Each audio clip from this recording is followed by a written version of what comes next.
Hello students, this is our last lecture on material cost accounting, and I hope that till now whatever I have taught you all have understood it very well. And so today it will be our last lecture, just a practicing session, that's it.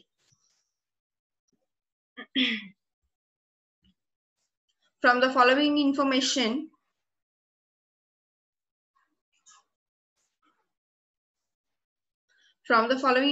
prepare store ledger and find out the value of closing stock as per FIFO. यहाँ पर सिर्फ FIFO बोला गया, ठीक है? January 2019 transactions दिए हुए हैं, यूनिट्स एंड रेट. जनवरी 1 को क्या था हमारे पास? बैलेंस. तो यूनिट था 500 यूनिट और रेट था 40 रुपीज. ओके. 2 जनवरी को क्या हो गया है? सेल्स. यूनिट था 300, रेट था 50. So student we all know it कि सेल्स के रेट का कोई यूज नहीं है. सेल्स के रेट का हम यूज कब करते हैं? जब हमसे प्रॉफिट पूछा हो. अगर हमें पूछा हो कि प्रॉफिट कितना हुआ है, तो उस वक्त हम सेल्स का भी रेट देखेंगे. और ये ऐसे सम मैंने कराए जिसमें हमने COGS कैलकुलेट किया था, राइट, और प्रॉफिट निकाला था. ऐसे 2 सम्स हमने आई थिंक किए हुए हैं. सो लेकिन अगर तुम्हें सिर्फ FIFO मेथड सॉल्व करना है तो there is no use of this rate. ठीक है. ये ऐसे कंफ्यूजन के लिए दे देते हैं, बच्चे कंफ्यूज हो जाते हैं बहुत बार अगर नहीं आता होगा तो. परचेज का यूनिट एंड परचेज का रेट. सो सेल, परचेज, सेल. सो यहाँ पर तुम्हें डेट वाइज प्रॉपरली दिया हुआ है डेट, लेकिन यहाँ पर तुम्हें ये ध्यान देना कि किस डेट को कौन सा ट्रांजैक्शन हुआ है. 2 को क्या हुआ है? सेल हुआ है कि परचेज हुआ है? 6 को क्या हुआ है? सेल हुआ है कि परचेज हुआ है? तो ये सब चीजों पे तुम्हें ध्यान देना होगा. That's it. Shortage of 15 units were found on 31 January. Shortage का क्या ट्रांजेक्शन रहता है? क्या एंट्री देते हैं हम शॉर्टेज के लिए? इशू. ओके. किस डेट को है? 31 जन. तो 31 जन के टाइम पे जो रेट रहेगा या जो FIFO मेथड के हिसाब से जो पहला यूनिट बचता है उसका हम इश्यू कर देंगे. ठीक है. So this is our FIFO method. I would rather suggest you all to solve it by yourself. ठीक है. क्रॉस वेरिफिकेशन के लिए भले तुम आंसर देख लेना, लेकिन एक सम खुद से ही सॉल्व करो. There is nothing to explain you all again, because मेरे ख्याल से in more than enough sums I have already solved. First Jan को क्या हुआ था? बैलेंस. तो सबसे पहले हम लिखेंगे बैलेंस. ओके. आफ्टर दैट 2 जनवरी को क्या हुआ? इश्यू हुआ 300 यूनिट. रेट तो एक ही है तो वही लग जाएगा. और 200 बैलेंस बचा at the rate of ₹40. Amount आ जाएगा 8000. नेक्स्ट 6 जनवरी को 800 यूनिट हमने परचेज किया एट द रेट ऑफ ₹44 और अमाउंट आ जाएगा 35,200. अब यहाँ पर दोनों को अलग अलग लिखते हैं हम, क्योंकि ये FIFO मेथड है. अगर वेटेड एवरेज होता तो यूनिट से यूनिट ऐड कर देते हैं और अमाउंट से अमाउंट, बट यहाँ पर ऐसा नहीं करना है. दोनों को अलग अलग ही प्रेजेंट करना है. नेक्स्ट 8 जनवरी इशू हुआ है 400 यूनिट. तो 400 हमारे पास एक साथ नहीं था, तो पहले ये वाला 200 लिया. उसके बाद नेक्स्ट स्टॉक में से 200 यूनिट लिया. तो इसका रेट 40 था तो 40 लिखा, इसका 44 था तो 44 लिखा. ओके. दोनों को मल्टीप्लाई कर दो. देखो इसका रेट 8000 आ रहा है, इसका 8800 आ रहा है. अब बैलेंस यहाँ पर कितना बचा? 600 unit at the rate of ₹44. Amount आ जाएगा 26,400. 12 जनवरी को क्या हुआ है? 12 जनवरी को अगेन इशू हुआ है. कितना इशू हुआ है? 300 units at the rate of ₹44. क्योंकि अभी एक ही टाइप का यूनिट बचा है ना. मल्टीप्लाई कर दो, अमाउंट आ जाएगा. बैलेंस बचा 300 unit at the rate of ₹44. Amount आ जाएगा 13,200. 14 जनवरी को क्या हुआ है? हमने अगेन परचेज किया 400 unit at the rate of ₹50 और 20,000 कॉस्ट आ जाएगा, उसका रेट आ जाएगा, सॉरी अमाउंट. सो यहाँ पर हम लिखते हैं बैलेंस. ओके. बैलेंस में रेट, दोनों के मल्टीप्लाई करने पे अमाउंट. 26 जनवरी को again what have we done? We have issued 600 units. तो 300 पहले हम यहाँ से ले लेंगे, पहले इसे कवर अप करेंगे. तो ये जैसे फिनिश हो गया तो बैलेंस नेक्स्ट में से ले लेंगे. तो नेक्स्ट उस में से लिया. दोनों के रेट अलग अलग है तो वो रेट में लिखा. अमाउंट लिखा और यहाँ पर से बैलेंस अभी बचता है 100 यूनिट, अमाउंट आ जाएगा 50 यूनिट, रेट आ जाएगा 50 यूनिट, अमाउंट आ जाएगा 5000। ठीक है। 31 जनवरी को शॉर्टेज पड़ गया था, बोला गया था, और तुम्हें पता है बहुत अच्छे तरीके से कि शॉर्टेज का क्या हम इफेक्ट देते हैं। शॉर्टेज के लिए हम इशू कर देते हैं। इसका एक और सम मैंने कराया था लास्ट लेक्चर में, कॉन्सेप्ट क्लियर करने के लिए। तो रेट 50 लगेगा और अमाउंट आ जाएगा 750। तो अब यहाँ पर बचा 85 यूनिट्स और rate 85 amount. Students, closing stock के बारे में अगर तुमसे कोई पूछे तो closing stock will be 85 unit at the rate of ₹50, amounted to ₹4,250. Issue are valued at FIFO cost and not as sale price. Issue को जो होता है ना, कॉस्ट पे हम लेते हैं, ना कि सेल्स प्राइस पे लेते हैं। वो क्वेश्चन में दिया हुआ होगा, अगर नहीं भी दिया तो भी we all know the concept, right. Take this sum also as your practising sum. FIFO return and store है, ठीक है, रिटर्न टू स्टोर एंड यहाँ पर रिटर्न्स का भी कॉन्सेप्ट एक अलग से ला दिया गया है। मई का डेटा दिया हुआ है 1 मई से लेकर के टिल 28 मई। Okay, opening stock, purchase, issue and all. यहाँ पर क्या दिया 25 को, return from factory 10 units issued on 20th मई। 20th मई को जो यूनिट हमने इश्यू किया था वो रिटर्न हो चुका है, ठीक है। Return to vendors, return to vendors मतलब क्या, हमने अपने वेंडर को रिटर्न किया। रिटर्न टू बोला है, रिटर्न फ्रॉम नहीं है। Return to vendors 12 units purchased on 16 मई। दोनों में फर्क है, ठीक है। ये रिटर्न जो है ये हमारे डेटर ने हमें रिटर्न कर दिया, हमारे कस्टमर में तुम बोल सकते हो, ठीक है, हमारे कस्टमर ने हमें रिटर्न कर दिया। बट ये जो है ये हमने अपने सप्लायर को रिटर्न किया है। ओके, तो स्टूडेंट कस्टमर से जो रिटर्न आया इसे हम क्या करेंगे, रिसिप्ट।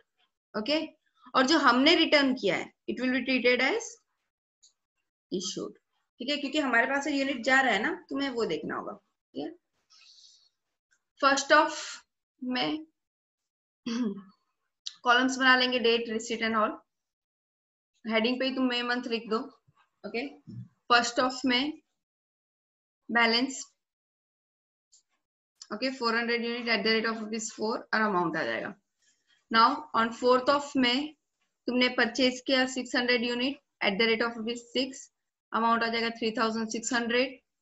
ओके, दोनों को अलग अलग दिखा दो, रेट अलग अलग, क्योंकि ये फीफो मेथड है ना, तो दोनों अलग अलग ही रहेंगे। 8 मई को क्या हुआ है, 8 मई को इशू हुआ है 800 यूनिट, रेट दोनों के अलग अलग है। यहाँ पे से पहले 400 ले लेंगे और यहाँ से 400 ले लेंगे, तो मल्टीप्लाई कर देंगे, बैलेंस बचा 200 eight the rate of ₹6, amount यहाँ पर आ जाएगा। 16 मई को क्या हुआ है, अगेन हमने परचेज किया at the rate of ₹8, amount आ जाएगा 4800। दोनों को अलग अलग लिख दो, ये पहले से यूनिट था, ये पहले आएगा, ये बाद में आया तो ये बाद में लिख देंगे, मल्टीप्लाई कर दो उसके रेट से।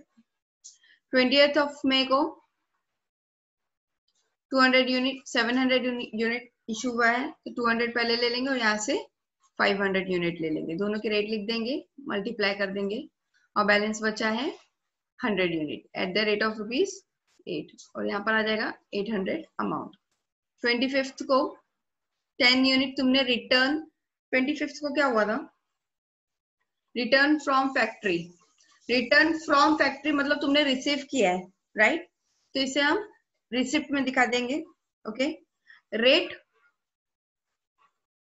इशूड ऑन 20th मई, जो 20th मई को इशू हुआ था, यानी कि ये दो था, आई नो दैट, एक ₹6 वाला और एक ₹8 वाला, बट यहाँ पर एज्यूम कर लेते हैं ₹8 वाला ही है, बिकॉज बैलेंस भी वही बच रहा है, राइट।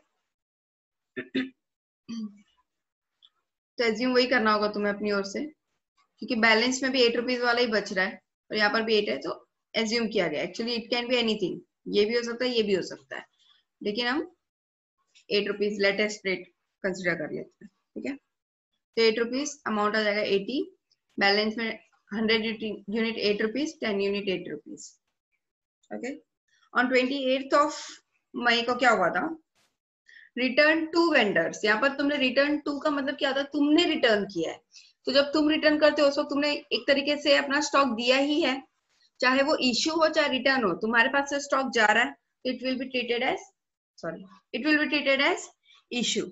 कितना, 12 unit at the rate of ₹8, amount आ जाएगा 96।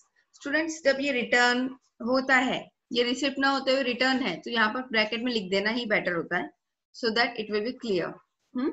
Return to vendors, return to stores, तो ये सारी चीजें लिख देते हैं। 12 यूनिट्स, तो यहाँ पर आ जाएगा 88, यहाँ पर आ जाएगा 10। तुम अगर इन दोनों को मर्ज करके भी लिखोगे तो भी कोई इतना बड़ा इश्यू नहीं होगा, क्योंकि दोनों का रेट सेम ही है, ठीक है। और यहाँ पर टोटल भी तुम लिख सकते हो 98 यूनिट्स, और यहाँ पर अमाउंट क्या आएगा, 784। Okay, so I think that this is very much clear to you all. Clear करने जैसा कुछ नहीं था, सब कुछ क्लियर ही था। ये प्रैक्टिसिंग लेक्चर है तुम्हारा। Stock at the end of and is 98 unit, valued at 784, ठीक है। This is a complete homework for you all, okay. On FIFO return and storage, यहाँ पर रिटर्न का ही सम है, रिटर्न एंड शॉर्टेज है, सॉरी, रिटर्न एंड शॉर्टेज। तो shortage होता है तो हम क्या करते हैं, इश्यू कर देते हैं। और रिटर्न का देखते हैं क्या है। यहाँ पे नंबर ऑफ ट्रांजेक्शन्स थोड़े ज्यादा दिख रहे हैं, बट तुम एक एक करके सॉल्व करोगे तो इतना बड़ा हैवी सम नहीं है ये। The following is a summary of the receipt and issue of material in a factory during January. ये जनवरी मंथ का पूरा डेटा दिया हुआ है। फर्स्ट को ओपनिंग था, 500 यूनिट तुम्हें दिखाना होगा eight the rate of ₹25, multiply कर दोगे। इश्यू 70 यूनिट, इसी में से इश्यू होगा। फोर्थ को अगेन इश्यू हुआ है, अगेन इश्यू कर देंगे हम। एट्थ को भी इश्यू हुआ है, मतलब कुछ नहीं किया है, और तुमने बोलते ना इस ट्रांजेक्शन को थोड़ा नंबर ऑफ टाइम्स ज्यादा बढ़ा करके दिखा दिया गया है, और कुछ नहीं, वरना इजी है। रिसीव्ड फ्रॉम सप्लायर, 13th को क्या हुआ, received from supplier 200 units at the rate of ₹24 per unit. Received from supplier मतलब ये क्या हो गया तुम्हारा, रिसिप्ट है ना, इसे रिसिप्ट दिखाना है। 14th को return to store 15 units. Students return to store मतलब तुमने अब रिटर्न किया है, okay.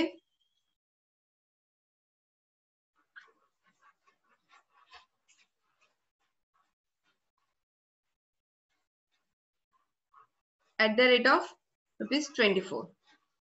16th issue 180 units, 28th को रिसीव हुआ है, 24th, 25th, 26th return to store again आ गया, 27th एंड 28th को received 100 units at the rate of ₹25 per unit. ये आंसर काफी इजीली तुम निकाल सकते हो, right. Workout on the basis of first in first out. On the 15th, there was a shortage of 5 units. तो जब 15th का 14th का तुम ट्रांजैक्शन कर लेते हो, उसके बाद तुम 15th को 14th में स्टार मार्क कर देना। 15th को तुम क्या दिखाओगे, इशू। कितने यूनिट का, 5 यूनिट्स का, और उस वक्त जो रेट चलता रहेगा उस रेट के हिसाब से तुम इशू कर देना, ठीक है। Again, it was found the shortage of 8 units on 27th of January. 27th of January यहाँ पर है। 27th को तुम रिटर्न तो दिखाई रहे हो, उसके साथ साथ तुम्हें 27th को 27th को भी तुम अगेन स्टार मार्क कर दो, और 27th को भी तुम्हें क्या दिखाना है, इशू दिखाना है, ठीक है। शॉर्टेज का मतलब क्या होता है कि तुम्हारे पास जितना स्टॉक दिखना चाहिए था उससे कम स्टॉक दिख रहा है। कम स्टॉक दिख रहा है मतलब तुमने इशू ही किया होगा, तो वो इशू तुम्हें दिखाना होगा, ठीक है। So I hope that this is clear to you all.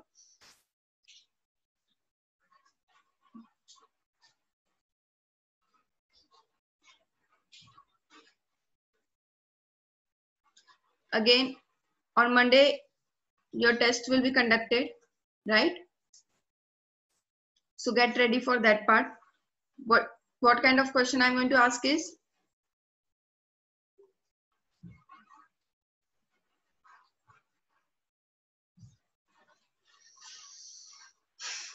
तुम्हें क्या क्या पढ़ाया गया था?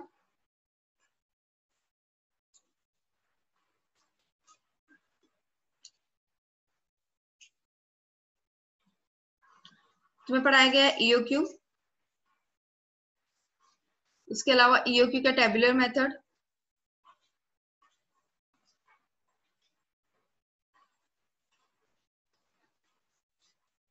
Apart from that inventory turnover ratio, उसके अलावा फीफो एंड वेटेड एवरेज, और इसका हमने क्या सीखा, क्लोजिंग स्टॉक निकालना। ओके, इसमें भी कुछ कुछ एडजस्टमेंट होते थे, जैसे कि लॉस, थेफ्ट, दोनों का एक ही ट्रीटमेंट रहता है, don't worry. Apart from that shortage, apart from that return. Okay, बस यही सारे एडजस्टमेंट्स रहते हैं, उसके अलावा और कुछ नहीं है। तो एग्जाम में तुम्हें क्वेश्चन पीडीएफ फॉर्मेट में पूछा जाएगा, पीडीएफ में क्वेश्चंस रहेंगे, और उसी पीडीएफ के क्वेश्चन नंबर के हिसाब से, जैसे फर्स्ट क्वेश्चन जिस पे होगा उसी पे गूगल फॉर्मेट में भी रहेगा, अगर सेकंड क्वेश्चन किसी पे होगा तो उसी पे भी गूगल फॉर्मेट में भी होगा, थर्ड पे जो रहेगा वो भी। तो इट मीन्स कि तुम्हारे सम्स उस हिसाब से होंगे। डोंट वरी, क्वेश्चन में प्रॉपरली पूछा जाएगा कि ईओक्यू, फिर 4 ऑप्शन दिए होंगे, तो तुम्हें राइट ऑप्शन सिलेक्ट करना होगा। सेकंड क्वेश्चन सपोज तुम्हारा इन्वेंट्री टर्नओवर रेशियो पे, तो गूगल फॉर्मेट में पूछा होगा इन्वेंट्री टर्नओवर रेशियो इज, तो डैश 4 ऑप्शन दिए होंगे, ठीक है। तो तुम्हें ये सब चीजें क्लियर हो जाएंगी, और तुम्हें क्या करना होगा, तुम्हें सबसे पहले सम सब सॉल्व करके ले लो, पीडीएफ ओपन होते ही जितने भी सम है वो सब सॉल्व कर लो पहले ही, 3, 4, 5 जितने भी होंगे। ओके, एंड आफ्टर दैट तुम्हें गूगल फॉर्म ओपन करना होगा, और गूगल फॉर्म ओपन करके तुम्हें फॉर्म फिल करना होगा। तुम्हारे पास सॉल्यूशन रेडी होगा तो फिर तुम्हारे लिए फॉर्म फिलअप करना भी बहुत आसान होगा। Okay, so I hope that this is very much clear to you all, and अब तक तो किसी ने कोई डाउट पूछा नहीं है इस चैप्टर में, everyone is learning very well, I am assuming that part. So if you all have any doubt तो पूछ लेना नेक्स्ट लेक्चर में जब हम लेबर स्टार्ट करेंगे। Now from next week we are going to start with the labour, उसमें starting में मैं क्लियर कर दूंगी तुम्हारे डाउट्स, अगर कुछ है तो, नहीं है तो forget it. So labour chapter is completely formula based chapter, easiest chapter है बिकॉज इसमें फॉर्मूलाज है, बस यही है कि अलग अलग ऑथर्स के फॉर्मूलाज है, जैसे कि गैंट का रहेगा, इमर्सन, रोवन, हालसे, फेयोल का भी है शायद, जिसे हम सिंपल वेज मेथड भी बोलते हैं। ओके, या टाइम वेज मेथड या सिंपल वेज मेथड ऐसा भी बोला जाता है उसे। तो नेक्स्ट लेक्चर में we are going to start with this. Till then आप लोगों को क्या करना होगा, आप लोगों को आपका ये मटेरियल कॉस्टिंग चैप्टर जो है वो अच्छे तरीके से प्रिपेयर करना है। ओके, और इसमें जितने भी वेराइटीज ऑफ सम्स है, जैसे कि ईओक्यू हुआ, चाहे आईटीआर हुआ, चाहे जो भी है, वो सब अच्छे तरीके से प्रिपेयर कर लो। कॉस्टिंग में टोटल 6 चैप्टर्स, ये बहुत ज्यादा भी नहीं है। अगर तुम 1 to 1 प्रॉपरली प्रिपेयर करते रहोगे तो it will become very much easier for you all. And yes, one more thing, मैं आप लोगों को ऑब्जेक्टिव्स के भी पीडीएफ प्रोवाइड कर देती हूँ, so that those students wants to study for their objective, क्योंकि ऑब्जेक्टिव पढ़ने से ही तुम्हें पता चलेगा कि तुम्हें कितना आता कितना नहीं आता, क्योंकि objective to the point question पूछता है। जैसे कि तुम्हें कोई स्टेटमेंट दे दिया, पूछा है ट्रू है या फॉल्स है, तो तुम्हें वो स्टेटमेंट समझ में आ गया तभी तुम जज कर पाओगे कि ट्रू है या फॉल्स है, वरना तुम कुछ भी बोल नहीं पाओगे। So this is all about कि तुम्हारा कॉन्सेप्ट कितना क्लियर है। So I would rather suggest you all कि अगर सपोज तुम्हें पीडीएफ मिल जाता है तो तुम सबसे पहले उसे सॉल्व करने की कोशिश करो। देखो ये ऑब्जेक्टिव ही है, बहुत बड़ा सम्स तो है नहीं, ठीक है, तो पहले खुद से सॉल्व करो, उसके बाद एंड में तुम्हें आंसर भी दिया होगा ऑब्जेक्टिव का, तो आंसर से मैच कर लेना अपना answer, so that you will come to know कि how much you know about it. So this is how you can study smartly. Okay, देखो स्टडी सब करते हैं, लेकिन स्मार्ट स्टडी करना भी एक टेक्निक है। So I want you all to study smartly. अगर तुमने अभी एक चैप्टर पढ़ रहे हो, जैसे मटेरियल कर रहे हो, तो इस चैप्टर को थरोली पढ़ो, इसमें कोई डाउट नहीं होना चाहिए, इतने अच्छे तरीके से पढ़ना, ठीक है। So I will provide you with the PDF till Monday. Monday को जिस दिन तुम्हारा टेस्ट रहेगा उसी दिन पीडीएफ भी प्रोवाइड मैं कर दूंगी इसका, ठीक है। ऑब्जेक्टिव्स का, उसमें होगा true and false, multiple choice,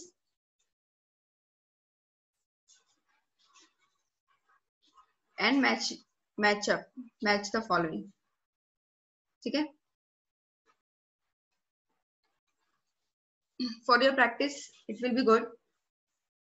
Okay, I hope that you all understood this chapter very well.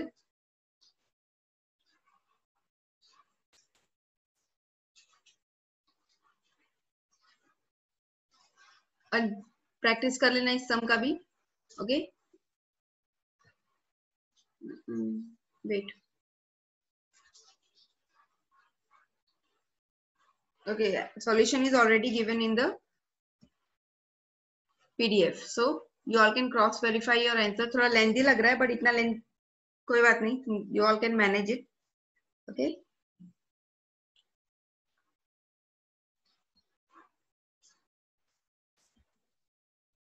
this sum is completely your homework, damage unit and excess stock. Okay,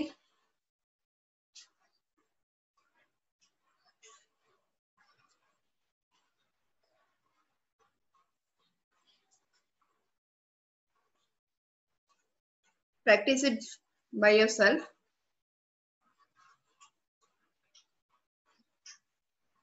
Okay, so if you get any doubt you can ask me, I'll clear the doubt. Okay, so till then keep on practicing for your exam. On Monday I will be taking your exam, completely formula based और sums रहेंगे जो मैंने पढ़ा चुकी हूँ, जो मैंने पढ़ाया उसमें से ही मैं पूछूंगी, not out of it. Okay, so thank you so much. Till then, take care. Goodbye.